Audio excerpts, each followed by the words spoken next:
want to talk to you about Muslim neighbors.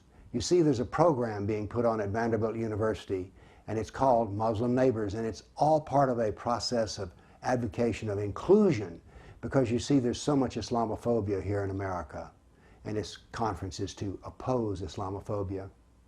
Now, they've introduced an idea, Muslim neighbor, which I think would be good to pursue, because you see Muslims do have many neighbors. And let's go back to the perfect Muslim, Muhammad, because he was a neighbor as well.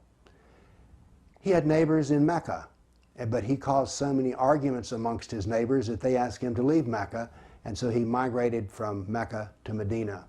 He had new neighbors in Medina, and they were Jews, because the town was half Jewish. And how did their Muslim neighbors treat the Jews? Well, 3 years later they were all dead, exiled, enslaved, tortured, and killed. So that's how Muhammad treated his Jewish neighbors. But he had more Jewish neighbors who lived about 100 miles away in a town called Khaybar. So he attacked the Jews of Khaybar, subjugated them, and they became dhimmis, D-H-I-M-M-I-S, and they got to live under their rules of Islam. They could practice their religion, but they also had to give half of their income, like sharecroppers, to Muhammad. So that's how Muhammad treated his Jewish neighbors. He had pagan neighbors, and he robbed their caravans, enslaved, and then captured, ransomed, and stole from the pagan neighbors.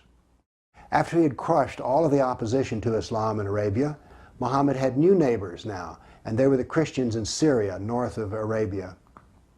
He attacked them, enslaved them, made them dhimmis, took their money, raped their women. So that's how he was as a neighbor to the Syrian Christians. Now, of course, today the Christian Syrians have another problem. Their Muslim neighbors, with the rise of Islamic State, are turning against them. I read where one Christian said, "We had been in this neighborhood forever. They ate at our house, we ate at their house. We thought that they were our friends."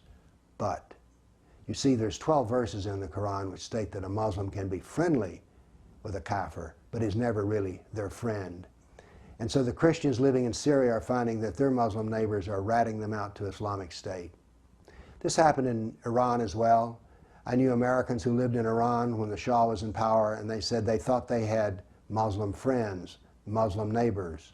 But when the Ayatollah came to power, all of a sudden they were shunned and avoided. So that's how a Muslim neighbor can work. Now here's the thing.